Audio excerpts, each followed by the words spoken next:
Buenas, vamos a hacer un reanálisis grade de los ensayos clínicos de la revisión de sí y colaboradores y que hemos ampliado con posteriores ensayos hasta marzo de 2016 sobre el tratamiento de la presión arterial intensiva frente al convencional.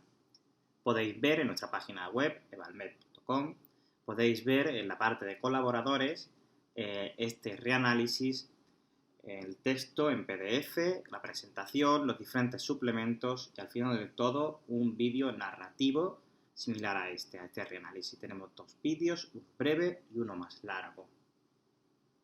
Comenzamos. En la introducción.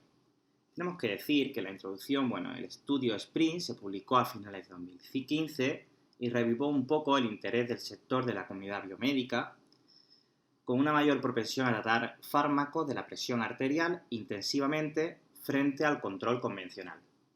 Anteriormente ya había habido un estudio similar, el ACORD, de hecho son grupos con personas que han trabajado en unos y en otros, que no había encontrado diferencia estadísticamente significativa entre el tratamiento de control intensivo y el convencional en mortalidad y eventos cardiovasculares mayores. Pocas fechas antes de publicar esta revisión sistemática, no se pudo incluir el estudio SPRINT, porque no apareció este metaanálisis justo antes de la publicación del ensayo. Muy resumidamente, este metaanálisis de sí colaboradores no mostraron diferencias estadísticamente significativas en mortalidad y en eventos cardiovasculares entre el tratamiento intensivo y el tratamiento convencional de la presión arterial. Dado que no se ha publicado hasta hoy ningún estudio que combine estos análisis anteriores con el SPRINT, hemos decidido hacer este reanálisis incluyendo el SPRINT y los ensayos clínicos posteriores hasta marzo de 2016, con la intención de revisar cada uno de los ensayos clínicos para graduar la validez de la evidencia mediante metodología GRADE y para extraer todos los primeros eventos de los resultados en salud susceptibles que pudieran ser combinados. Los resultados que encontramos están a continuación. Resultados en salud que importan al usuario informado y autónomo. Al no haber podido disponer de pacientes informados para formar un panel de asignación de los grados de aversión, lo hemos estimado nosotros asumiendo su representatividad. Podemos ver en la tabla que ya conocéis, de la aversión al riesgo, los diferentes ítems que vamos a valorar. Siempre tenemos aquí nuestro título, aquí que evalúa la puntuación de la aversión al riesgo y las variables en salud. Aquí la disminución del aumento de riesgo basal, disminución del riesgo basal, aumento del riesgo basal y aquí todas las variables y las puntuaciones. Siempre en esta tabla vamos a ver una leyenda que nos va a decir que de 7 a 9 son riesgos graves, que de 4 a 5 son riesgos moderados y que de 1 a 3 son riesgos leves. Nosotros en GRADE vamos a evaluar siempre los riesgos moderados y graves, de 4 a 9. Los leves los consideramos como que forman parte de la vida cotidiana. Son riesgos, pero forman parte de la vida cotidiana. El material y métodos, tenemos que decir que el SIE colaboradores tuvieron unos criterios de inclusión y exclusión y obtuvieron, tras su búsqueda, 19 ensayos clínicos. No vamos a entrar en más, podéis ver el texto en nuestra página web, incluso hacer una revisión propia del metaanálisis de SIE colaboradores. En nuestro estudio, nuestro diseño, lo que hicimos fue un reanálisis GRADE de los ensayos clínicos obtenidos por SIE y colaboradores, más algunos ensayos que fueron hasta marzo de 2016, que comparen en los adultos el control de la presión arterial en tratamiento intensivo frente al convencional, en las siguientes variables que mostramos a continuación, que podéis ver en la tabla número 1. Las variables son muerte por todas las causas, muerte cardiovascular, infarto miocardio, accidente cerebrovascular, hospitalización por insuficiencia cardíaca, insuficiencia de enfermedad renal terminal, hipotensión grave y otros efectos adversos. En estudios incluidos y excluidos, en este apartado, pues tenemos que decir que nosotros hemos excluido 2 estudios del CIE y colaboradores, uno porque no daba ningún resultado en salud de las tablas que hemos dicho anteriormente y otro porque eran niños y adolescentes, no incluían adultos, datos de adultos. Por lo tanto, cumplieron nuestros criterios 17 ensayos clínicos del metaanálisis de CIE y colaboradores. Y nosotros añadimos posteriormente el ensayo SPRINT, con un total de 18 ensayos clínicos. De todo esto, elaboramos un esquema PICO, una tabla y hemos graduado la validez de la evidencia con sistema GRADE, que lo podéis ver en las tablas que vamos a ver posteriormente. Esta es la tabla de graduación de la validez de la evidencia de todos los ensayos clínicos mediante el sistema GRADE. Aquí podéis ver todos los ensayos clínicos que hemos tenido. Esta sería una parte, habría otra página. Y estos son los ítems que tenemos que contestar en nuestra metodología GRADE. Hemos contestado en todos los ítems, a veces con sí, no, a veces tenemos que contestar con un pequeño comentario. Y bueno, es una tabla muy trabajada y muy completa. Aquí podemos ver la validez de la evidencia de las variables primarias y secundarias que hemos graduado y aquí las diferentes variables que hemos podido medir que también hemos graduado la validez, ¿vale? Esa sería la segunda tabla porque son 18, ¿vale? Están mitad y mitad. Este es el esquema PICO del reanálisis GRADE. Y bueno, PICO significa población. En la población hemos visto el número de participantes, la intervención y el control, el porcentaje de varones, la edad, también la historia de enfermedad cardiovascular previa, el porcentaje de diabéticos, de fumadores, la presión arterial con la que se partía, el filtrado con el que se partía, el colesterol, y también sería la I de PICO, sería intervención, por lo tanto es el tratamiento intensivo para reducir la presión arterial. La C de comparación sería el control, que es el tratamiento convencional. Y la O sería resultados, que es O de outcomes en inglés, de resultados en inglés. Aquí tendríamos las variables que hemos encontrado, los resultados de las variables que hemos ido encontrando en los diferentes ensayos clínicos. Y aquí también tenemos la presión arterial que se llega, la diferencia entre estas presiones arteriales y cómo medimos la presión arterial. Aquí podemos ver que algunos no lo informan. Los resultados de las variables buscadas. Bueno, a continuación vamos a ver los resultados de todas las variables que hemos señalizado nosotros. Lo vamos a ver en la tabla, aunque podéis leer el texto, pero vamos a ir viéndolo en la tabla, que es mucho más clarificadora. Esta tabla es la tabla que todos conocéis, y bueno, vamos a explicarla un poco. Aquí pondríamos la puntuación de la aversión al riesgo, aquí los diferentes tipos de ensayos clínicos, este es el total de los ensayos clínicos que hemos evaluado, qué tipo de diseño, aquí sería un ensayo clínico aleatorizado, aquí sería la I de Higgins, la I de Higgins es un valor que es un criterio de la heterogeneidad. Esto quiere decir que cuando combinamos una serie de ensayos clínicos necesitamos ver si se pueden combinar o no. Y esto nos va a dar una serie de valores para decir cuánto de homogéneo es o de heterogéneo. Si es una I de Higgins de 0, es homogéneo, es una homogeneidad excelente, por lo tanto tiene una heterogeneidad muy baja. O sea, sería perfecto, ¿no? Podemos combinar muy bien estos ensayos clínicos. Si tiene una I de Higgins de 0 a 25, sería una heterogeneidad baja. Si fuera de 25 a 50, moderada. Y si fuera de 50 a 75, sería alta. Más de 75, muy alta. Por lo tanto, siempre vamos a ver en esta tabla la I de Higgins. Por otro lado, estarían los años de seguimiento. Aquí serían los años combinados. El grupo de intervención, que sería el tratamiento intensivo, el grupo control, que sería el tratamiento convencional, la edad media en años de las personas que actúan en los diferentes ensayos clínicos, los resultados individuales de cada uno, el cálculo de las incidencias acumuladas, el resultado combinado y además también podemos ver la validez de la evidencia de cada uno de los ensayos clínicos de estas variables que estamos viendo a continuación. Por lo tanto, aquí vemos que con una EGI son 18 ensayos clínicos, con una calidad de evidencia moderada,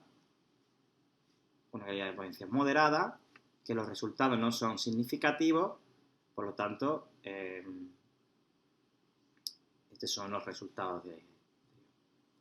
Vamos a ver el siguiente, sería mortalidad por todas las causas. Aquí vemos que son 13 ensayos clínicos con una I de Higgins de 40, que sería moderada, una heterogeneidad moderada, con una calidad de evidencia moderada también, y que los resultados combinados no son estadísticos porque sobrepasan el 1. Vemos aquí la incidencia de infarto de miocardio, son 13 ensayos clínicos, una EGI de 78 muy alta, una calidad de evidencia moderada, y también no son significativos porque sobrepasa el 1. En esta podemos ver que es la incidencia de accidente cerebrovascular con una EGI de 14, no está mal, es baja, con una calidad de evidencia moderada, y sí que es significativo, es 0,83, no sobrepasa el 1. Por lo tanto, aquí podemos hacer este metaanálisis aplicando el modelo de efectos aleatorios con la edad y los años de seguimiento, obteniendo un NT de 658 a 4.398 por año. Esto quiere decir que para evitar un evento de accidente cerebrovascular es necesario tratar este margen que hemos dicho en un año. Si lo ponemos en 3,7 años, que serían los años de seguimiento de estos ensayos clínicos combinados, sería un NT de 290 con un intervalo de confianza de 176 a 1177, una calidad de evidencia moderada. Aquí debemos fijarnos, que ha aparecido en todas las tablas, pero no hemos comentado, en el intervalo de predicción. El intervalo de predicción atraviesa el 1. ¿Qué es el intervalo de predicción? Es una prospección con los valores del ensayo clínico. Posiblemente haya más efectos que no están representados en estos ensayos clínicos que hemos visto, que tenemos nosotros de este metaanálisis. El verdadero efecto no está representado por estos valores, sino que se mueve en otros valores, ¿vale?, que no conocemos. Aquí, en la hospitalización por insuficiencia cardíaca, son 9 ensayos clínicos, vemos una I de Higgins de 0, excelente, con una calidad de evidencia moderada, pero los resultados no son estadísticamente significativos. En la enfermedad renal terminal, una IgG muy elevada, son pocos ensayos, con una calidad de evidencia moderada y no son estadísticamente significativos. En la incidencia de efectos adversos graves, tiene una IgG de Higgins moderada alta, con una calidad de evidencia baja, y los resultados obtenidos combinados son estadísticamente significativos. Aquí obtenemos un NT, este metaanálisis, por año y por 3,6 años, que serían los años de seguimiento combinados de estos 3 ensayos clínicos. Sería NNT o NND, si le cambiamos el signo, y sería un ND de 182 con un intervalo de confianza de 94 a 540 por año. Pero pasa exactamente lo mismo que anteriormente, que el intervalo de predicción es muy amplio, sobrepasa el 1, por lo tanto habría que bajar un poco la calidad de la evidencia.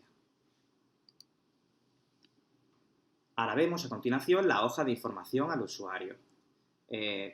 Creemos que la hemos puesto porque valoramos así mejores los datos, aunque creo que no es necesario tener una hoja de información al usuario, pero bueno, podemos ver aquí muy clarificadoramente que en este ensayo clínico, que son 18 ensayos clínicos, en esta franja de edad, con 3,5 años, de cada 1.000 personas con tratamiento intensivo obtenemos estos resultados en las diferentes variables y de cada 1.000 personas en tratamiento convencional obtenemos estos resultados.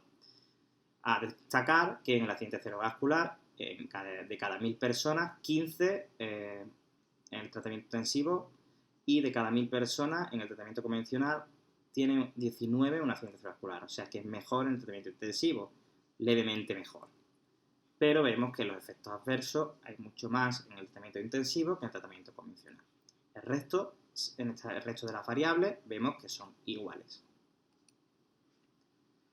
También nosotros hemos realizado un metaanálisis por subgrupo de riesgo, que pueden ver en el suplemento número 3. Vamos a verlo a continuación, cada uno de ellos. En el subgrupo con más de 20% de los participantes con enfermedad cardiovascular al inicio, vemos que no hay diferencias significativas en todas las variables que hemos podido medir. En el subgrupo de 100% de los participantes con diabetes tipo 2, vemos también que en mortalidad por todas las causas, mortalidad cardiovascular y infarto de miocardio, no hay diferencia estadísticamente significativa. Sí la hay en los 4 estudios que se ve la incidencia de accidente cerebrovascular y sí hay una diferencia estadísticamente significativa, con un NT de 381 con un intervalo de confianza de 278 a 750 por año, que equivale en 5,4 años a un NT de 71 con un intervalo de confianza de 52 a 140, pero con un intervalo de predicción que sobrepasa el 1, por lo tanto la validez de la evidencia la bajamos un poco, como comentaba anteriormente, y la graduamos de moderada a baja. En el subgrupo, donde el filtrado glomerular es menor de 45, filtrado bajo, pues vemos en las diferentes variables que hemos podido medir. Estos son los ensayos clínicos y no hay diferencia estadísticamente significativa. En el siguiente subgrupo es la población un poco más sana, que están en estos ensayos clínicos, y vemos que los criterios de esta población eran menor del 20% que tuvieran enfermedad cardiovascular, que no fueran todos diabéticos, hay diferentes porcentajes porque depende del ensayo clínico, y que fuera más de 45 mililitros por minuto de filtrado glomerular. En estas variables que hemos podido medir, mortalidad por todas las causas, cardiovascular, infarto de miocardio y accidente vascular o hospitalización por insuficiencia cardíaca, hemos visto que no hay diferencia estadísticamente significativa. Como discusión, decir que, la limitación que tiene nuestro reanálisis es que no hemos hecho una búsqueda propia, una revisión sistemática de inicio, sino hemos aceptado el motor de búsqueda de SIGCOL, lo hemos aceptado como correcto. Está bien que decir que no habríamos tenido mucha diferencia entre su resultado y los nuestros. Además, hemos excluido 2 ensayos clínicos, pero hemos añadido el ensayo SPRINT, el estudio SPRINT. Una fortaleza de nuestro reanálisis es la graduación mediante metodología GRADE de la validez de la evidencia y el cálculo de las magnitudes y la precisión del efecto en NT por año de todas las variables de resultados en salud. Otra fortaleza que hemos tenido, también muy importante, es que hemos hecho unas estimaciones exploratorias no con las presiones arteriales que tenían como objetivo el ensayo clínico, sino con las presiones que se han conseguido. No había una diferencia entre el objetivo de presión arterial que se quería conseguir y las que se consiguieron. Entonces así hemos practicado 21 correlaciones de recta de regresión lineal simple y múltiple y lo hemos asociado en 3 bloques.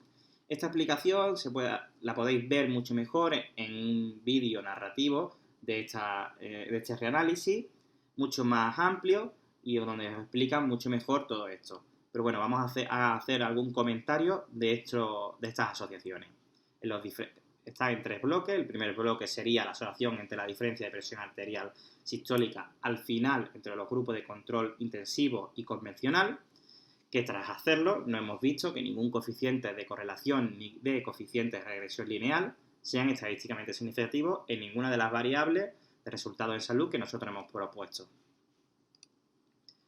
El segundo bloque sería la asociación entre la diferencia de presión arterial entre el final y el inicio, en las 36 cortes. 36 cortes porque tenemos que contar 18 de control y 18 de intervención. Tras hacerla no hemos visto que ningún coeficiente de correlación y de coeficiente de regresión lineal fuera estadísticamente significativo en ninguna de 5 variables. Sí hemos visto en otras 3 variables. Las variables que hemos encontrado de significación estadística en la correlación y regresión de las variables sería en mortalidad cardiovascular y infarto de miocardio.